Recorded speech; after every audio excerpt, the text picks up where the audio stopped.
This is a brief tutorial of the game Caper Europe as played on Board Game Arena. Caper Europe is a two-player only game of push and pull at various locations where you're trying to control those locations, steal artwork and other valuables, and overall score points based on the different thieves and different gear that you place on your side of the board. As you can see here with the setup, you have 3 different locations each time. Uh, and they're all around a specific city. And so in this case, the city is London, but there's other cities. There's 8 different cities that come in the base game, and so it could be any one of those. And that varies the cards that come out, and it varies the different point values of the locations that are included in there. And you will notice those whenever you see some sort of little icon on the bottom right of a card or location. Those are the ones that are unique to that specific city, and we'll talk about what that means a bit later. Each of these locations has a little caper tracker here. They can move back and forth as you play different cards. One of your goals for these is to get that caper tracker on your side of the board by the end of the game. If you do so, you win this location and you get the points based on what the various conditions are. For example, if you end up winning this yacht, you score 4 points base and then 1 point for every purple card that's played in this location. There are some other aspects when they're darker gray like this that change the behavior of cards in that location. We'll talk about that a bit. But also, if you keep pulling, as you pull this caper tracker back further, if you pull it to your 1-star or your 2-star location, you get those as bonus points as well at the end. You're also going through and you can collect artwork, or valuables, I should say, of different types. There's the gems, there's the artwork, and then the artifacts, I believe. And what you're trying to do there, and it doesn't really matter from which location you pull them from because you're bringing them all to your hideout, you're trying to create sets of different types. So a set of one type is just 2 points. But if you have 2 that are different types, that's 5 points. And if you have all 3 types, because there are only 3 types in the game, that is 9 points. And you can have multiple sets. So you could have a set of 3 different types and a set of 2 different types, and those would count as 9 and 5. Those are primarily the ways you're going to score points. There are some cards that will score you points at the end of the game as well. I don't see any here, but we'll see some as we go along. The game is played in 6 rounds, and you can see the little tracker here of those rounds. And it always starts with a thief round, and then a gear round, then thief, gear, and then the game is over. You can see these little die faces. That tells you how many cards are going to come out in that round. So in this round, there are 4 thief cards that come out, and in this round, there are 6 item cards that come out. You see the thieves get fewer as time goes on. The gear cards are always 6 each time. The arrows on those die faces tell who is going to play a card first during that round. So in this case, you are always on the top when you're looking at the board. And so in this case, it is pointing to the other player. They will be going first in this round. The way that you play a card is you have a hand of cards. You can see here is my hand of 4 cards, thief cards to start. My opponent will play a card, then I will play a card, and then we will switch hands, and all of the cards that we have in our hand we will give to the other player. Then we will both play a card again, and then switch back, both play a card again, and switch back until we have 1 card left, and then that is discarded for the round. And that's the same for each round. In the item rounds, we start with 6, play 1 card each, switch all the way down until we have 1 card left in our hand, which will be discarded, and that will be the end of the round. Now, the difference between these thief cards, which are, they look like this, they have the white kind of border on them, and the gear cards, which have different colors, and we'll talk about what those colors mean, is that you have to play the thief cards first at your locations. They're your crew at various locations where you're doing the caper. And then the gear cards are placed on top of those thieves. And so you can see here there are 9 different spots, kind of rows on each. In this case, they're columns, but depending on how it's oriented. I know in mobile it orients it the other way. But there are 9 different spots where you can place a thief. 3 for each location. And then there on each thief, you can place up to 3 gear cards. You can see that outlined here. You can't place any more than that. Now, if you'll notice, we get 4, 3, and 2 during the game, but remember that we are discarding 1 each time. So you're only going to end up with 6 thieves total, 3 the first round, 2 the third round, and 1 the fifth round. Each of those thieves have to go in a different one. You can't place a thief on another thief, but you can place it in the same location. And so you gotta kind of figure out, do I want to put 2 thieves in each location? Do I want to really go heavy into one and ignore another one? But you're going to end up 6, so plan accordingly with 6. Each of the thieves have some sort of benefit that they give you when you play them. It could be money, and we'll talk about how money works, but this little number here gives you money. Or it could be moving that caper tracker. So if wherever I place that, whatever location that I place, it's going to move that caper tracker up towards me 2 spots. Or it could be taking one of those artifacts. If I play this auctioneer, wherever I play it, I can take one of the 4 available valuables to steal. And then some of them will have ongoing effects, like the Colonel here and the Illusionist. The Colonel, wherever you play it, then anytime in that location you play purple cards, your caper track will move towards you, whether it's on the Colonel or on someone else at that location. So when it says in your crew, the crew is the group of thieves that are at a specific location, wherever I happen to place that.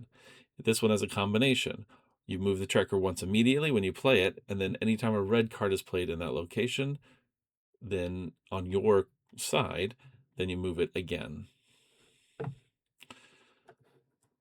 So on your turn, you just choose a card and you choose a place to put it.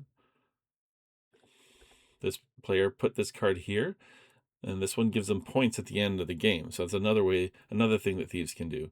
For every pair of a red card and any other color of card, but it's gear, not thieves, he gets 3 points. And he got 1 coin as well. Let's talk about the money. So anytime you start the game, the game starts with 10 coins.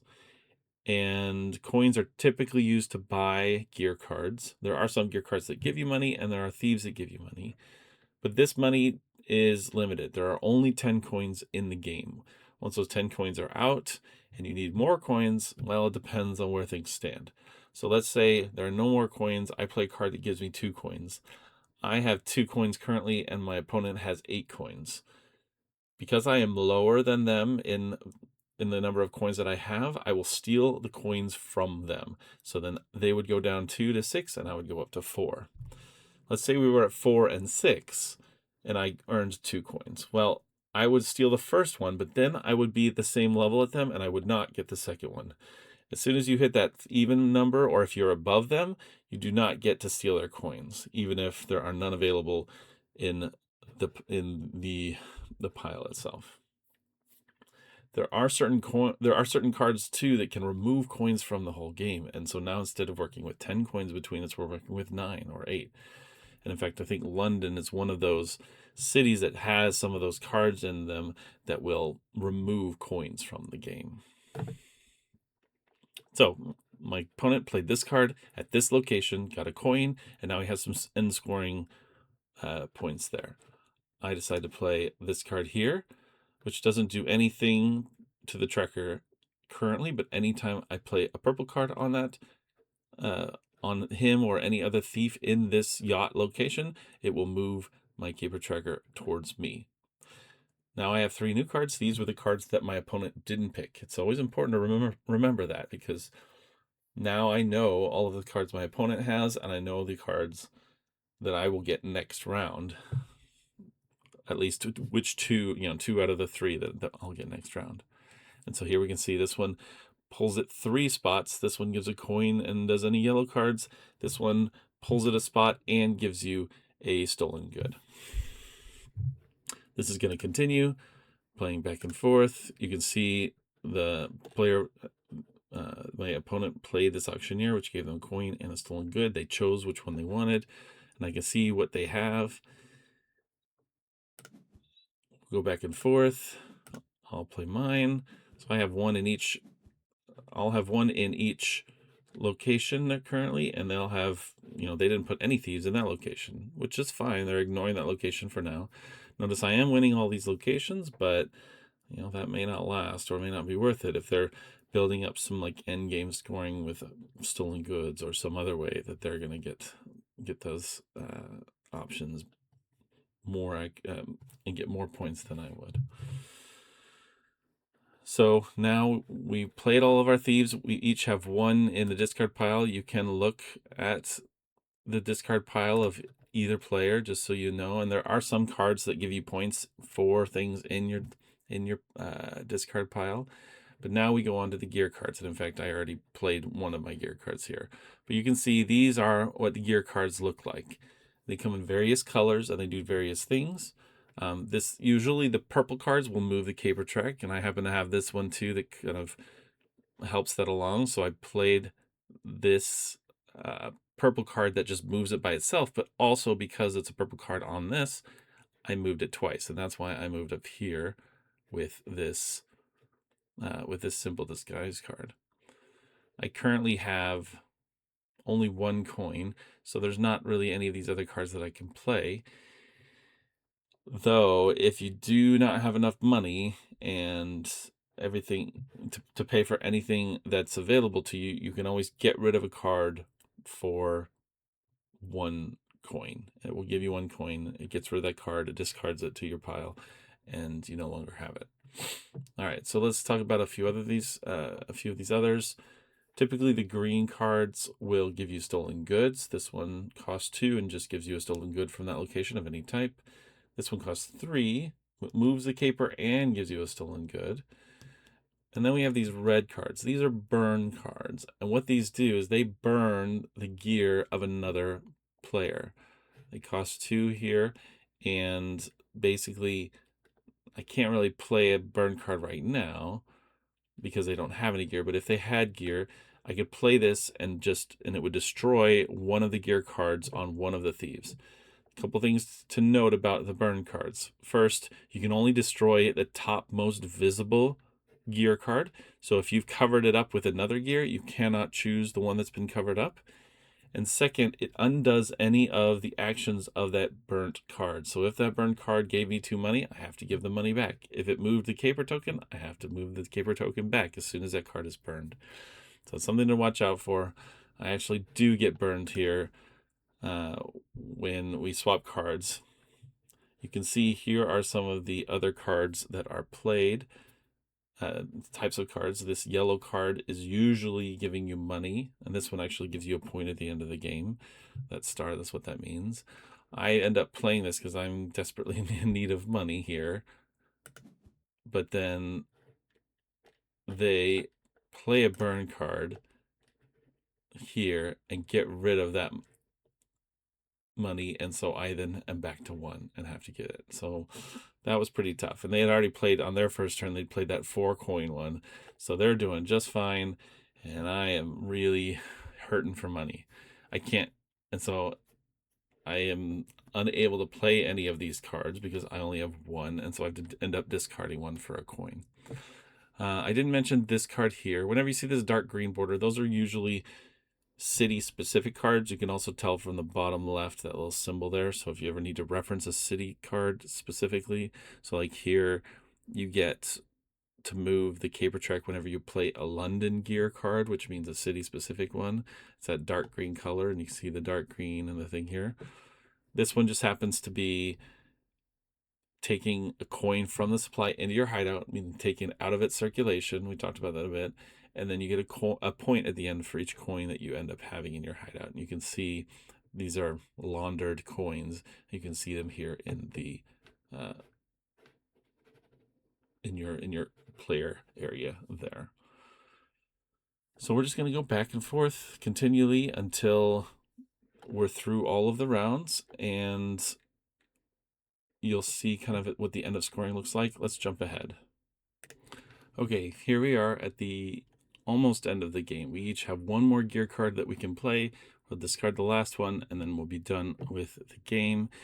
And you can see this is an interesting setup. My opponent just completely ignored this area, so I was able to pull it all the way back.